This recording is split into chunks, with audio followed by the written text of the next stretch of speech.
اعوذ باللہ من الشیطان الرجیم بسم اللہ الرحمن الرحیم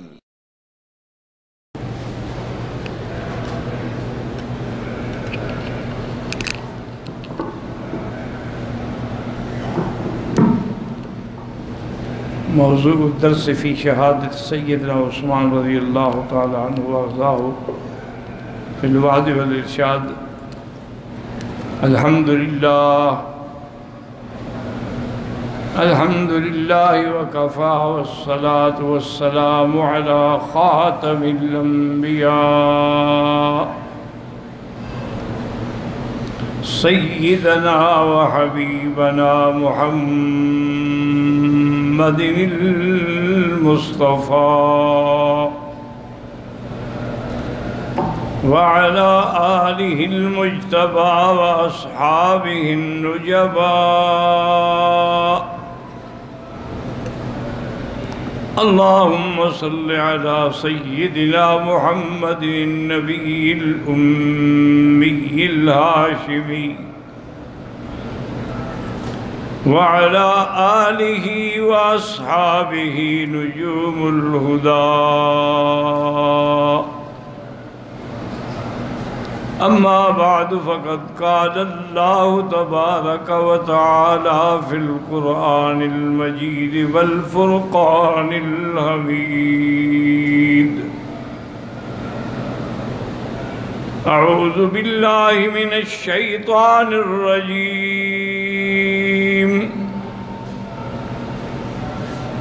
بسم الله الرحمن الرحيم. فسيكفيكهم الله وهو السميع العليم.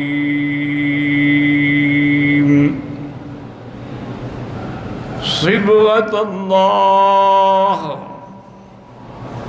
ومن أحسن من الله صبغة ونحن له عابدون.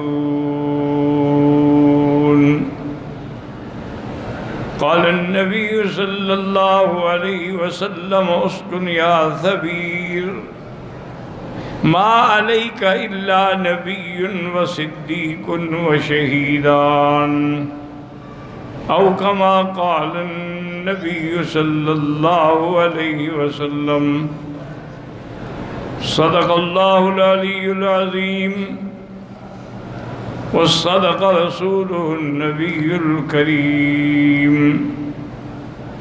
ونحن على ذلك لمن الشاهدين ومن الشاكرين والحمد لله رب العالمين. رب اشرح لي صدري ويسر لي أمري واحلل عقدة من لساني يفقهوا قولي. رب زدني علما سبحانك لا علم لنا إلا ما علمتنا إنك أنت العليم الحكيم. برادران اسلام، واجب الاحترام بزرگوں، دوستوں، بھائیوں، عزیز نوجوانوں، محترمہ مائیوں اور بہنوں، اللہ تبارک و تعالیٰ کے کلام مقدس سے چند آیات مبارکہ اور آقا انعامدار حبیب کبریا سیدنا محمد مصطفیٰ صلی اللہ علیہ وعلا آلہ واصحابہ وسلم تسلیما کثیرا کثیرا کے فرامین مبارکہ میں سے ایک حدیث تلاوت کی ہے. دعا فرمائیں کہ اللہ تبارک و تعالیٰ اس عاجز کو مع الاہل صحت عافیت کاملہ عاجلہ دائمہ اور حق بات بیان کرنے کی توفیق عطا فرمائیں. آپ کو حق سننے سمجھنے کی، ہم سب کو مل کر حق پہ چلنے کی توفیق عطا فرمائیں. پروردگار عالم تمام آنے والوں کی حاضری، حج، عبادات، زیارات، صدقات، خیرات منظور و مقبول فرمائیں اور اس سال جدید کو امت مسلمہ کے لیے باعث عزت و تمکین و نصرت بنائیں. میں نے سابقہ معروضات میں امیر المؤمنین سیدنا عثمان ابن عفان ثالث الخلفاء وزیر النبی المصطفیٰ رضی اللہ تعالی عنہ کے بارے میں کچھ معروضات عرض کیے تھے،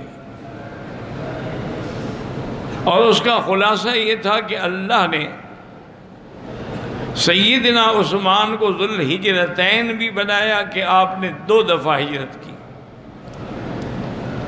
اور اللہ نے آپ کو ذی النورین بھی بنایا کہ حضور پاک صلی اللہ علیہ وسلم کی 2 لخت جگر بی بی رقیہ اور بی بی ام کلثوم ان کے نکاح میں آئیں۔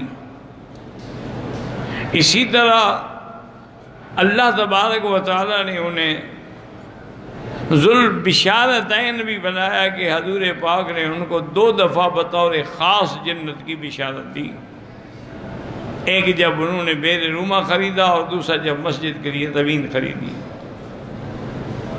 اور ذو الشرکتین بھی تھے کہ حضور پاک نے ان کو بدر میں باوجود نہ ہونے کے شریک بنایا، اور اسی طرح بیعت رضوان میں وہ مکے میں تھے لیکن حضور نے ان کو بیعت میں بھی شریک کیا اور اپنے ہاتھ کو حضرت عثمان کا ہاتھ قرار دیا رضی اللہ تعالی عنہ وارضاہ۔ حضرت عثمان رضی اللہ تعالی عنہ کے زمانے میں بھی بڑے فتوحات ہوئے،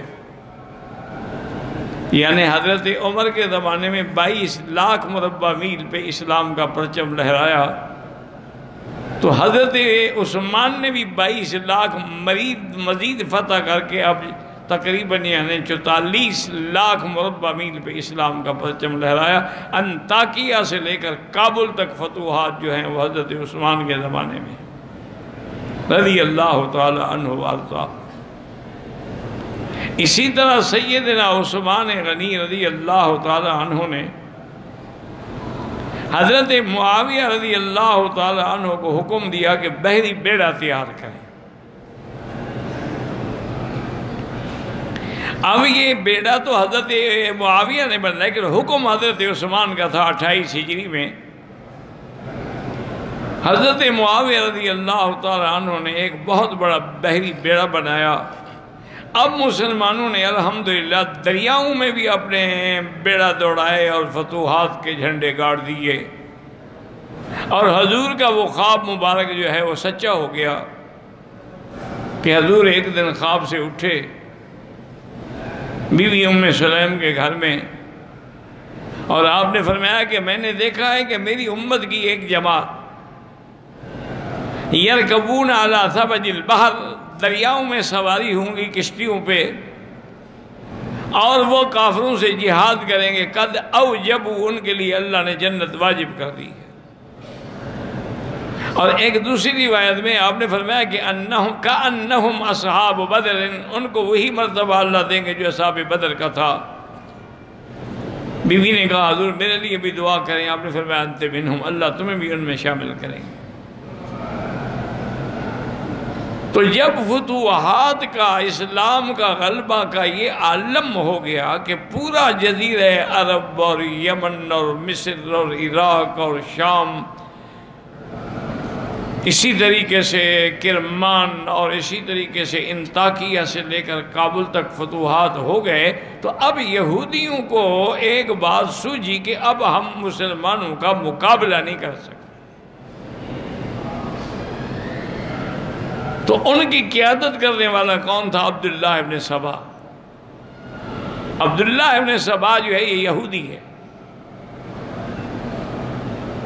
اور اللہ کی شان دیکھیں کہ روافض کا بنیاد رکھنے والا بھی یہودی اور خوارج کی بنیاد رکھنے والا بھی یہودی،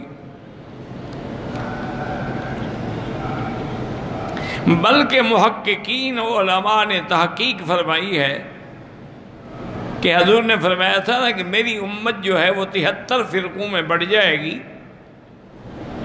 اور سب کے سب ہلاک ہوں گے الا واحدۃ، صرف ایک فرقہ ہے جو بچے گا۔ تو صحابہ نے پوچھا حضور وہ کون سا فرقہ ہے؟ فرمایا ما انا علیہ و اصحابی، جو میرا راستہ ہے اور میرے صحابہ کا راستہ ہے، صرف وہ نجات پائیں گے، باقی سب ہلاک ہو جائیں گے۔ تو علماء نے تحقیق فرمائی ہے کہ یہ 72 فرقہ جو ہے ان سب کی بنیاد رکھنے والے بھی یہودی ہیں۔ تو تمام فتنے جتنے امت میں پیدا ہوئے،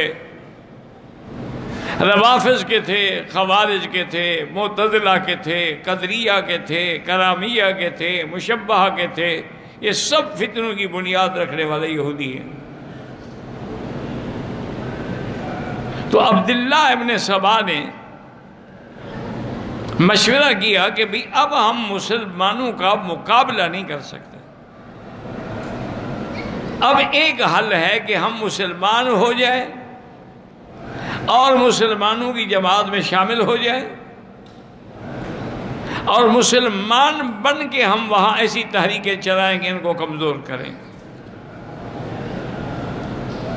تو عبداللہ ابن سبا اور اس کے ساتھی مسلمان ہو گئے، اور جب لوگوں کو ان کے اعمال ظاہرہ پر یقین ہو گیا کہ یہ تو بڑے پکے مسلمان ہیں، جیسے قادیانی ہیں، نمازیں بھی پڑھتے ہیں، روزے بھی رکھتے ہیں، حج بھی کرتے ہیں، عمرے بھی کرتے ہیں۔ ایک دفعہ بڑا عجیب واقعہ ہوا، شاید میں نے پہلے بھی کبھی عرض کیا، کہ مولانا منظور چنیوٹی رحمت اللہ علیہ بڑے مجاہد تھے، مناظر تھے، ساری زندگی انہوں نے ختم نبوت کی حفاظت کی، اور ان کے دشمنوں سے ہمیشہ مناظرے کیے، مجادلے کیے، مباہلے بھی کیے۔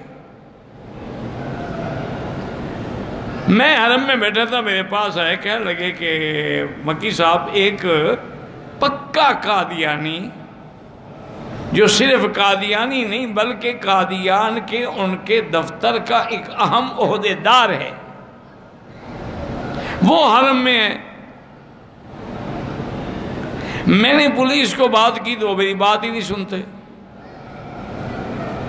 حالانکہ حکومت نے یہ فیصلہ کیا تھا کہ مولوی منظور چنیوٹی صاحب جس کے بارے میں کہہ دیں کہ یہ قادیانی ہے، اس کو فوراً ملک سے نکالا جائے۔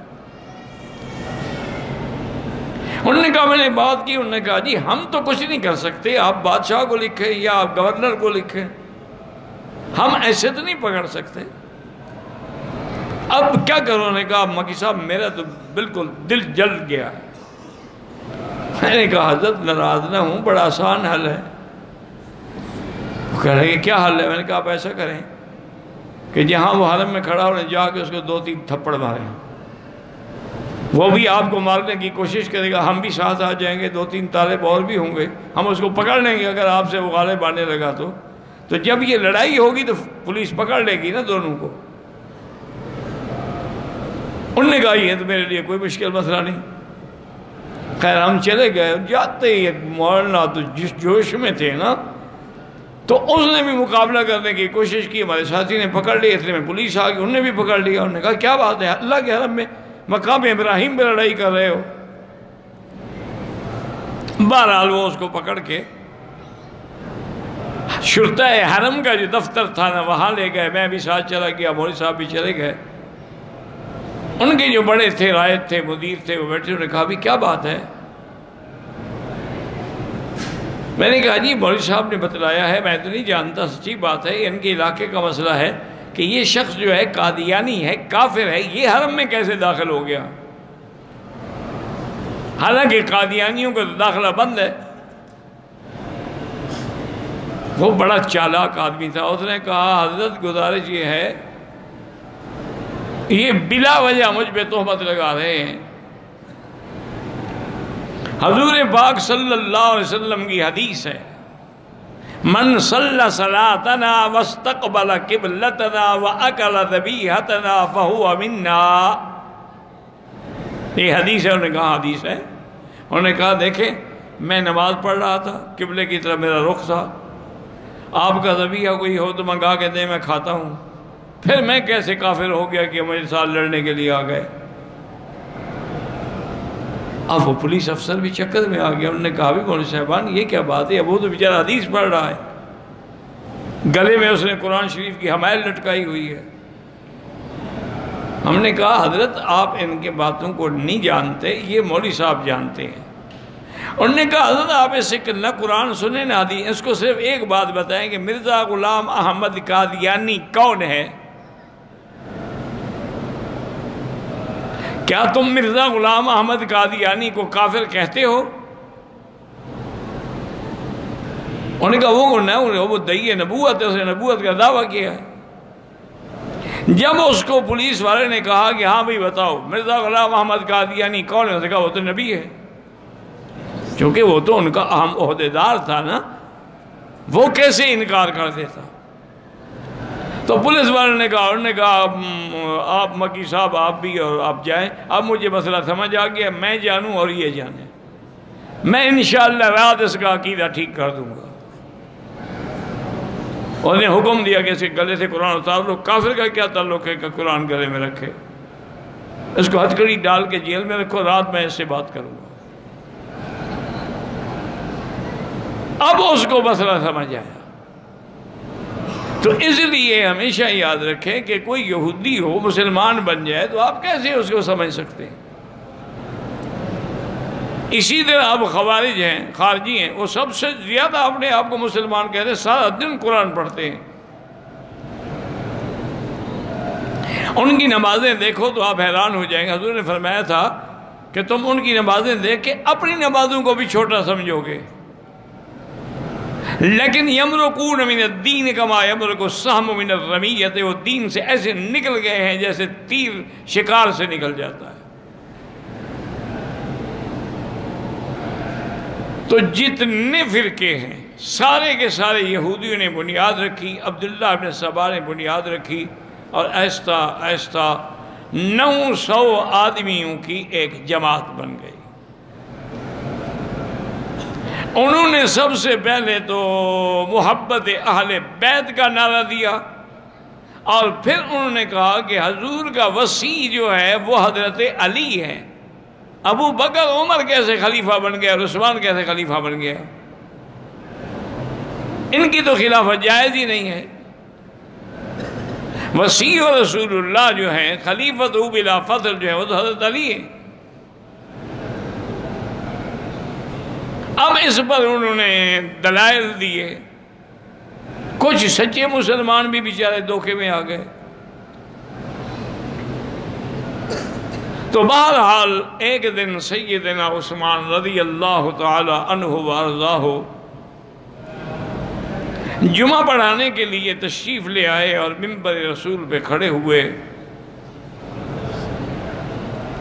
ابھی آپ نے خطبہ شروع نہیں کیا تھا کہ وہ جو بلوائی آئے ہوئے تھے نا، ان میں سے 2-4 آدمی کھڑے ہو گئے۔ انہوں نے کہا حضرت عثمان آپ خطبہ نہیں پڑھا سکتے، ہم آپ کو خطبہ نہیں پڑھانے دیں گے، نہ نماز پڑھانے دیں گے۔ حضرت عثمان نے بڑا روکا، سمجھایا مسجد نبی ہے، یہاں تو اونچی آواز کرنا منع ہے، تم کیا شروع کر رہے ہو؟ ان میں سے ایک ظالم آگے آیا اور حضرت نے جو آسا پکڑا ہوا تھا آسا لے کے توڑ دیا، حالانکہ یہ وہ آسا تھا جو حضور پاک کے ہاتھ میں ہوتا تھا۔ حضور صلی اللہ علیہ وسلم سے پھر حضرت صدیق کے پاس آیا، حضرت صدیق سے پھر حضرت عمر کے پاس آیا، حضرت عمر کے بعد حضرت عثمان کے پاس آیا۔ وہ عصائے نبی، عصائے ہاتھ جو تھا وہ توڑ دیا اور حضرت کو پکڑ کے منبر سے کھینچ لیا نیچے اور مارنا شروع کر دیا۔ ہر طرف سے بلوائی اٹھ کھڑے ہوئے اور انہوں نے نمازیوں پر بھی باقاعدہ لڑائی شروع کر دی، اور پتھر انہوں نے ساتھ رکھے ہوئے تھے، سنگ باری بھی شروع کر دی۔ حضرت عثمان بے ہوش ہو گئے، انہوں نے سمجھا کہ فوت ہو گئے ہیں، تو کچھ مخلصین ان کو اٹھا کے ان کے گھر لے گئے۔ لیکن ان ظالموں نے سیدنا عثمان رضی اللہ عنہ کی حویلی کا محاصرہ کر دیا۔ اب 900 آدمی مسلح کھڑا ہوا ہے۔ اچھا خدا کی قدرت ہے کہ حج کا موسم ہے، اکثر صحابہ حج پہ چلے گئے ہیں۔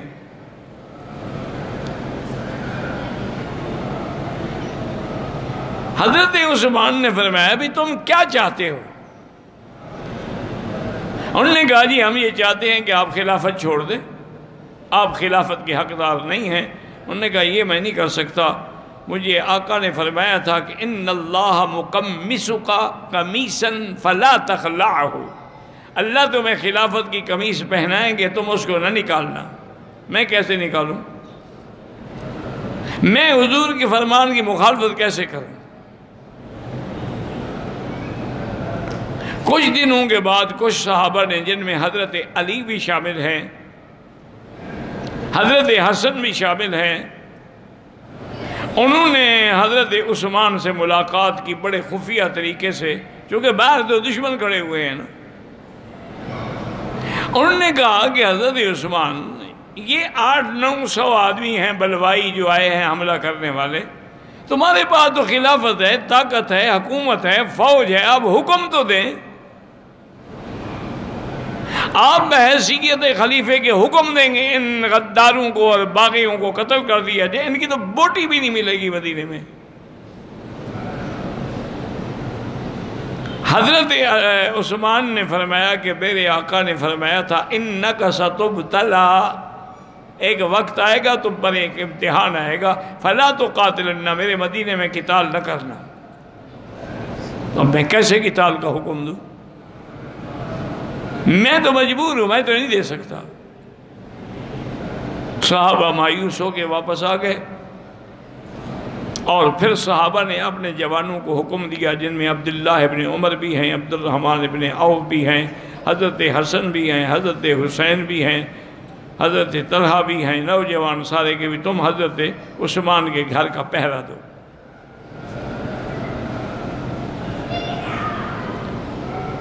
ایک دن سیدنا عثمان رضی اللہ تعالیٰ عنہ اپنے گھر کی دیوار سے باہر کھڑے ہوئے اور باغیوں سے کہا ابھی اور قریب آ جاؤ، میری بات سنو۔ وہ اور قریب آ گئے، انہوں نے کہا حضرت عثمان نے کہ انشدکم باللہ، میں تم سب کو اللہ کی قسم دیتا ہوں، مسلمانوں کو جب پانی نہیں ملتا تھا تو بئر روما کس نے خریدا تھا اور کس نے وقف کیا تھا؟ انہوں نے کہا واللہ انت، تم نے کیا تھا۔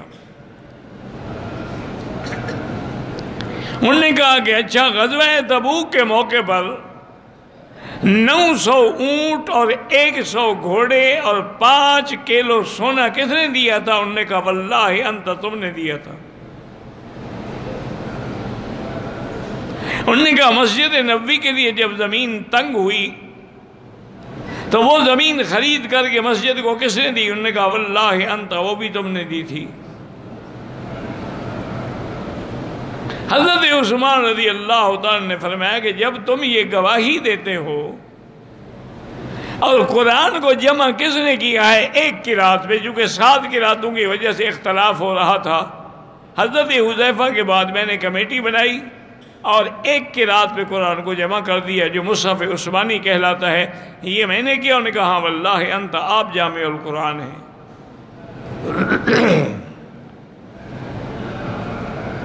انہوں نے کہا کہ بات سنو، اسلام کے اندر 3 آدمیوں کا قتل جائز ہے۔ ایک تو وہ آدمی جس نے کسی کو قتل کیا ہو، وہ قصاص میں قتل ہوگا، اور میں نے تو کبھی زندگی میں کسی کو تمانچہ بھی نہیں مارا، قتل تو بڑی بات ہے۔ دوسرا وہ آدمی جو دین اسلام سے نکل جائے، مرتد ہو جائے، اس کے لیے بھی قتل کا حکم ہے۔ اور میں اب بھی اگر آپ نہیں مانتے تو کلمہ پڑھتا ہوں، آپ میرے اسلام کے گواہ ہو جائیں، گویا کہ میں مرتد تو نہیں ہوں۔ اور تیسرا آدمی اسلام میں وہ قتل کیا جاتا ہے جس نے زنا کیا ہو اور شادی شدہ ہو۔ زنا تو بڑی بات ہے، انہوں نے کہا میں نے تو کبھی غیر محرم عورت پہ نظر ہی نہیں ڈالی۔ جب یہ تینوں چیزیں میرے اندر نہیں ہیں تو تم کیسے مجھے قتل کرتے ہو؟ انہوں نے کہا نہیں، بس ہم نے فیصلہ کر لیا ہے کہ آپ کو قتل کریں گے یا آپ خلافت چھوڑ دیں۔ اور پھر میں خلافت اس لیے نہیں چھوڑ سکتا کہ مجھے اللہ کے نبی نے منع کیا تھا۔ بہرحال حضرت عثمان کا پانی بند کر دیا گیا اور 40 دن پیاسے رہے حضرت عثمان۔ انہوں نے نے آخر پیغام بھیجا بی بی عائشہ کو، سیدنا علی کو اور سیدنا زبیر کو کہ ہو سکے تو مجھے پانی بھیجو۔ حضرت علی رضی اللہ تعالیٰ عنہ خود مشکیدہ پانی کا بھر کے لائے، لیکن ظالموں نے تیر مارا، مشکیدہ پھٹ گیا اور پانی ختم ہو گیا۔ حضرت علی جب قریب گزرے تو انہوں نے اپنی پگڑی مبارک اتار کے حضرت عثمان کے گھر میں پھینکی تاکہ وہ سمجھ لیں کہ میں نے اپنی طرف سے کوشش کی ہے لیکن میں کامیاب نہیں ہوا۔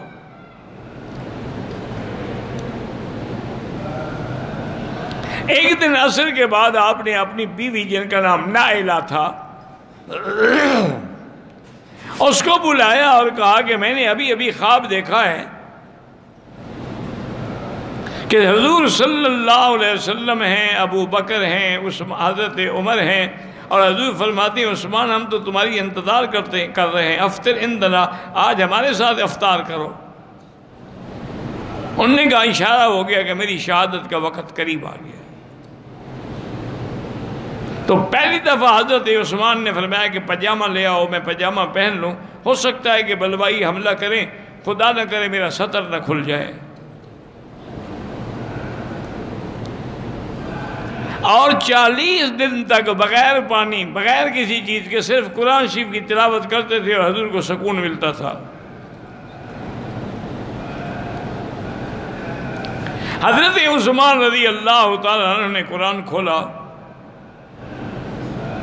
اور اسی آیت پہ تھے آپ، فَسَيَكْفِيكَهُمُ اللَّهُ وَهُوَ السَّمِيعُ الْعَلِيمُ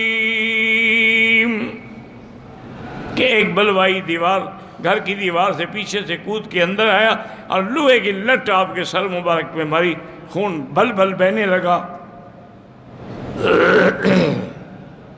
بی بی نائلہ نے روکنے کی کوشش کی، انہوں نے ان کو بھی مارا، ان کی انگلیاں کٹ گئیں۔ ایک ظالم آ کے آپ کے سینے پہ چڑھ گیا، آپ کی داڑھی کو پکڑا اور سینے پہ کودتا رہا، آپ کی پسلیاں ٹوٹ گئیں۔ ایک ظالم بلوائی نے آپ کو تھپڑ مارا۔ اس طرح ہوتے ہوتے حضرت عثمان رضی اللہ تعالیٰ عنہ شہید ہوئے اور کسی کو پتہ نہیں ہے باہر والوں کو، چونکہ باہر تو انہوں نے حصار کیا ہوا ہے۔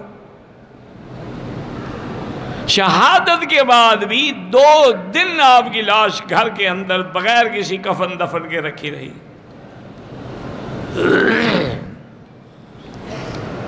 ایسا ظلم تو کبھی تاریخ میں بھی نہیں ہوا ہے۔ بڑی مشکلوں سے 2 دن کے بعد صحابہ نے ہمت کی، جرأت کی، اندر داخل ہوئے اور آپ کی لاش مبارک کو چارپائی پہ رکھا، اٹھا کے لے آئے۔ حضرت جبیر ابن مطعم نے آپ پر جنازہ پڑھا اور جنت البقیع کے بالکل آخری حصے حش الکوکب میں آپ کو دفن کیا گیا۔ جب جنازہ جا رہا تھا تو آگے لالٹین اٹھا کے بی بی نائلہ جا رہی تھیں اور بلوائی جو تھے وہ آپ کے جنازے پر بھی پتھر برسا رہے تھے۔ حضرت عثمان رضی اللہ تعالیٰ عنہ کو وہیں دفن کیا گیا۔ صحابہ نے مشورہ کیا کہ قبر پر بھی پہرا لگا دیا جائے، ہو سکتا ہے بلوائی یہ قبر سے بھی نکال لیں، ان سے کیا توقع ہے۔ اس کے بعد پھر خلافت جو ہے وہ حضرت علی کے ہاتھ میں آئی، تو شہادت عثمان کے بعد جو فتنہ شروع ہوا پھر وہ ختم نہیں ہوا قیامت تک۔ یہ بھی اسی عبداللہ بن سبا کی تحریکیں تھیں جس کی وجہ سے جنگ جمل ہوئی، جنگ صفین ہوئی، یہ بھی انہی کی سازشیں تھیں جس میں ہزاروں صحابہ شہید ہوئے۔ حضرت محمد بن سیرین رحمۃ اللہ علیہ فرماتے ہیں کہ میں ایک دن طواف کر رہا تھا، میں نے دیکھا کہ ایک آدمی ہے، اندھا بھی ہے، لنگڑا بھی ہے، ہاتھ سے بھی ٹونڈا ہے اور ہاتھ ایسی ہے جیسے لکڑی ہو،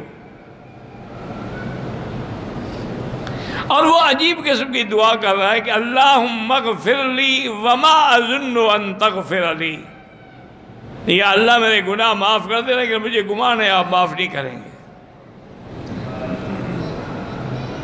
فرماتے ہیں کہ جب اس نے طواف ختم کر دیا تو میں اس کے پاس گیا، میں نے کہا بدبخت آدمی یہ کیسے تم دعا کر رہے ہو؟ اللہ سے تو آدمی مغفرت کی امید رکھتا ہے. تم کہہ رہے ہو کہ نہیں کہ مجھے امید ہے کہ آپ مغفرت نہیں کریں گے. انہوں نے کہا بات سنیں محمد ابن سیرین، میں ہی وہ بدبخت ہوں جس نے حضرت عثمان کو تھپڑ مارا تھا،